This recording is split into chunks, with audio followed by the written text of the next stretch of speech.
So I think No, last time around, Haris was arguing that the politicians should have right to express their religion in parliament and when they are working. So now he's saying that there should be no free speech if politicians or political groups want to eliminate the free speech. Don't you think there's difference between the two? there's no There's no contradiction. I don't think consistency. there's any. I mean, I disagree with him on both, but I don't think there's a contradiction here.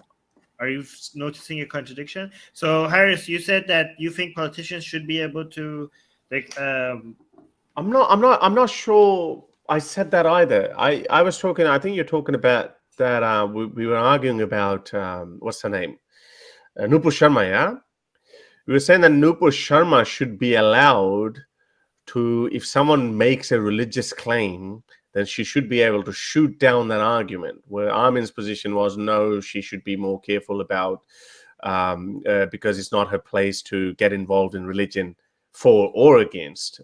to be clear, Nupur Sharma was not acting as as a Yeah, I know that. government. So I But think I'm she saying should if be she able to was, say that if she yeah, was actually a politician at that point, then she shouldn't have. But she was yeah, apparently the BJP party is private and not paid by taxpayers, so she should be able to yeah. legally So she should be able to say yeah, that. but I'm saying even if she was, then even then I'm saying I would say if someone is making a religious claim, then even as a politician, I would say that it's probably not advisable. I mean, if you are clever like Andrew Tate and you can be a bit crafty, you shouldn't say it, but you should be allowed to say it. That was my argument. So that was argument number one. And number two, I'm not saying oxymoron that there's no free speech. I think you probably go and listen to it to the thing again. I'm saying the person who is striving to create a society that has no free speech should not be allowed to use free speech.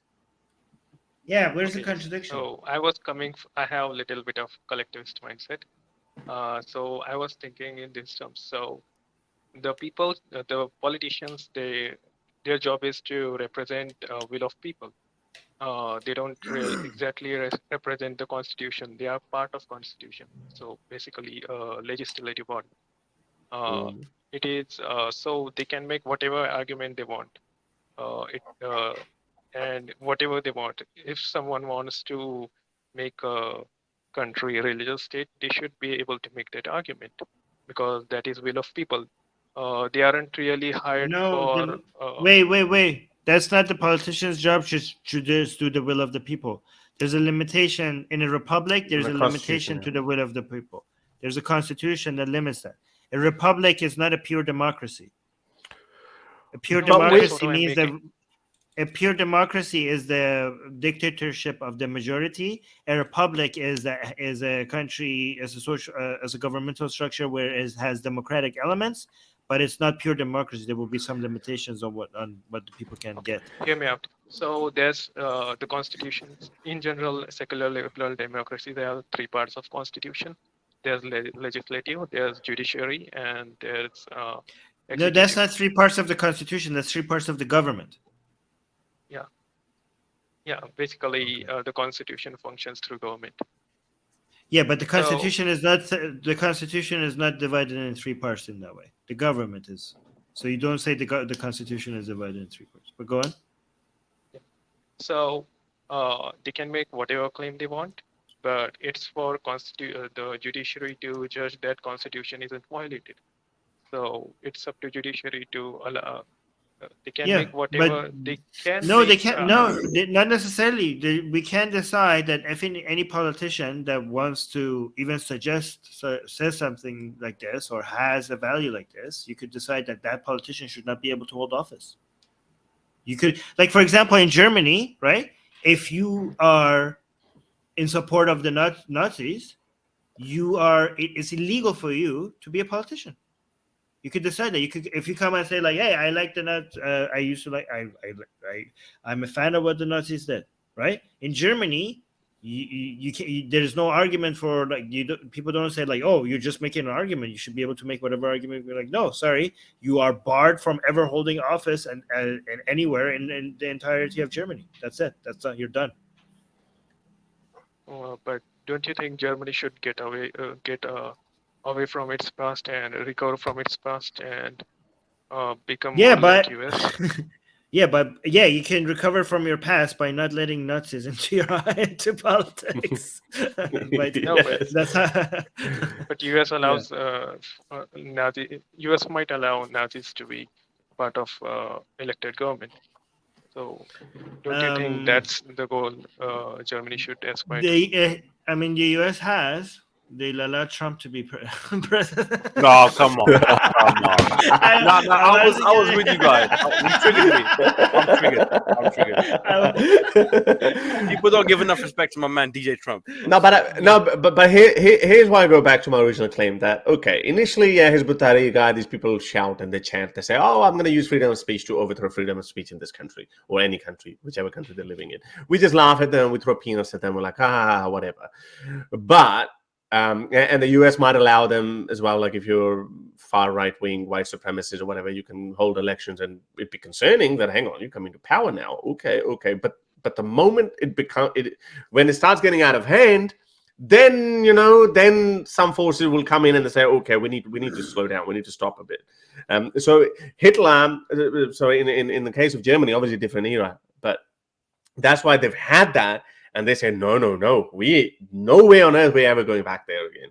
So it never happened in the United States. And this is why, like, if some commies go there and they say, hey, you know what, we're going to do whatever. This is what I'm saying, like McCarthyism you're talking about, because they saw that, they thought that, okay, this is going to become an issue. And yes, back then there was a communistophobia all around. People were concerned because Trotsky was a big believer of spreading the communist ideology, even though Stalin probably wasn't. Huh? The Red Scare. Yeah, no, but there was some truth in that as well. But anyway, but they had no Stalin had no ambitions in the United States, so that's a done and dusted argument. In fact, that was empowered. Huh? No. Okay. No. I'm talking. No. But hunting of communists in America started back in the 30s as well. So like even in 20s and 30s, like it went all around, and then obviously up until JFK as well. So there was no Stalin at that time. But my point is the doctrine shifted in the promotion of communism. But anyway, so what you're saying is that okay? Well, they can. Yes, sure, you can allow them, but trust me, when it starts getting out of hand, then people would say, okay, now hang on a second, you did this, we'll throw some other bullshit charge at you, and we'll not let you contest elections. Yeah, but I was just it's completely fine to have limitations. Go on. So even if politicians propose that there should be no free speech bill in parliament, the bill, even if the bill is passed, the constitution, the courts, they have power to reject the bill. So the constitution, so the government takes care. The constitution. No, it doesn't work like that. It doesn't work like that. No, it's okay to have checks and balances even before somebody becomes a politician. Okay, it's not a free speech issue. Free speech means that citizens have a right to say certain things. It doesn't mean that they have a right to say certain things and also be politicians regardless of what they say. You don't have a right to be a politician regardless of your views. You just have the right to not get arrested or fined for what you're saying, but not like that. That is not part of free speech. Part of free speech is not like, oh, I should be able to be president or a senator, even though like I have anti-Jewish views. No, that's not how it works. Okay, and also you can't be like, oh, let the politicians do whatever they want, pass whatever laws they want, and then you have the judicial system, the Supreme Court smacking it down every time that's not how it works. The Supreme Court gets involved. It's really hard. Like there's so many laws are passed and the Supreme Court gets involved only a few times, or any high court gets involved in only a minor of them. Suamoto. It's a very what? Yeah, of course, Suamoto action. So and it's like it is a very, very long and slow process, and you can't, you need to make sure that there's some checks and balances within the legislative branch itself, not to just only rely on the judiciary branch. Get my best-selling book, Why There Is No God, for free. Click on the link for it in the description.